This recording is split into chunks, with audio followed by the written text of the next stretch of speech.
اعوذ باللہ من الشیطان الرجیم بسم اللہ الرحمن الرحیم اللہم صلی علی سیدنا محمد معدن الجود والکرم وآلہ وسلم۔ سامعین و ناظرین اکرام، السلام علیکم ورحمۃ اللہ وبرکاتہ۔ آج کا ہمارا موضوع یہ ہے کہ بیعت کی ضرورت۔ جیسا کہ میں نے گزشتہ نشست میں آپ کو کہا کہ بیعت کی اہمیت کیا ہے۔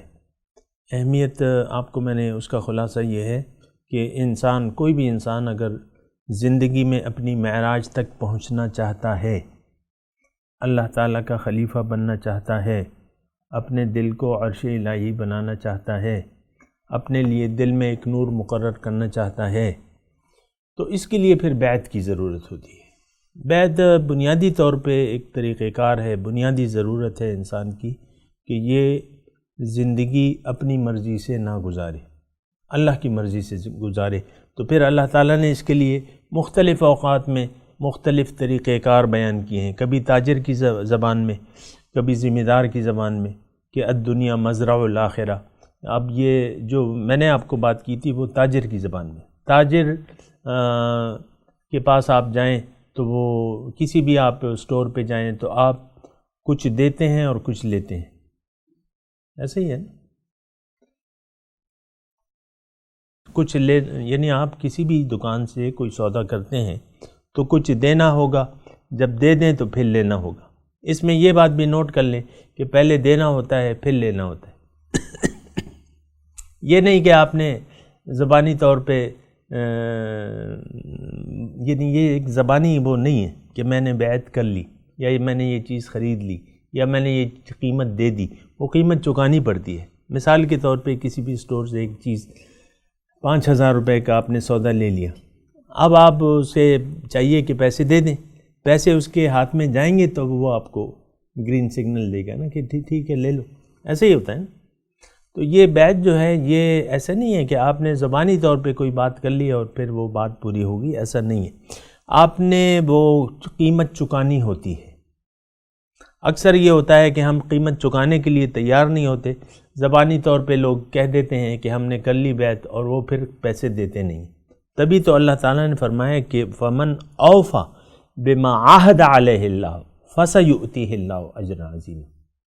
جس نے پورا کیا وہ وعدہ جو اس نے اللہ سے کیا تھا، پھر اس کو اللہ تعالیٰ اجر عظیم دے گا۔ یہ زبانی کوئی یہ بات نوٹ کر لیں کہ بس زبان سے ہم نے کہہ دیا، وہ کہتے ہیں نا کہ زبان سے کہہ بھی دیا لا الہ تو کیا حاصل، دل و نگاہ جو مسلمان نہیں تو کچھ بھی نہیں۔ قیمت چکانی ہوتی ہے ہر چیز کو پانے کے لیے، چاہے وہ ایک 5 روپے کی جیلی کیوں بچہ نہ لے لے۔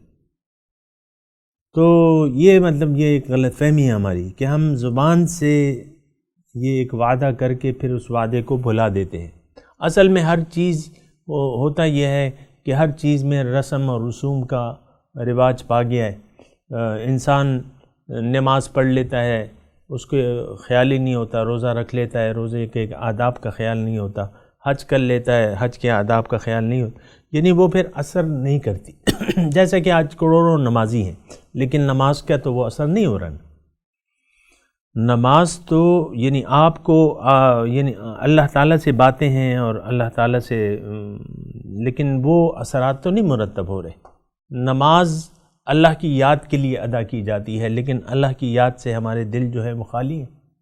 نمازیں پڑھتے رہتے ہیں، اذان ہوئی نماز پڑھی اور بس ختم ہوگی بات۔ دیکھیں ہر چیز کے آداب ہوتے ہیں۔ بیعت کے آداب اگر آپ نے یہ ڈیل نہیں کرنی، اول تو کوئی اس پہ سمجھتا بھی نہیں ہے۔ یہ ڈیلنگ کے بیعت کے اہمیت سے بھی لوگ واقف نہیں ہیں، بس لوگ کر رہے ہیں، ہم نے بھی کر لی۔ خاندان میں ایک رواج ہے، بس وہ پیر صاحب ہیں ان سے بیعت کر لی تو ہم کہتے ہیں کہ بس کر لی۔ یہ بات نہیں ہے، غلط ہے یہ۔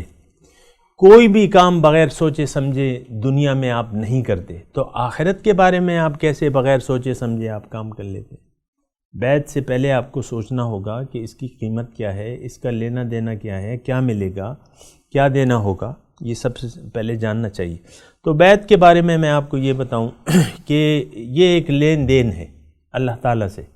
اللہ نے جو جنت تیار کر رکھی ہے اس کی ایک قیمت ہے، اور قیمت کیا ہے کہ آپ زندگی اپنی مرضی سے نہ گزاریں، زندگی اپنی مرضی سے نہ گزاریں، اللہ کے اپنے آپ کو اللہ کے حوالے کر دیں۔ اسلام کا مطلب ہی کیا ہے؟ خود سپردن، فارسی میں اپنے آپ کو حوالے کر دینا۔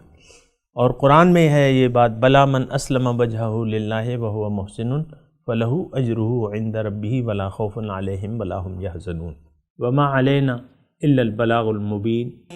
مولاي صل وسلم دائما ابدا على حبيبك خير الخلق كلهم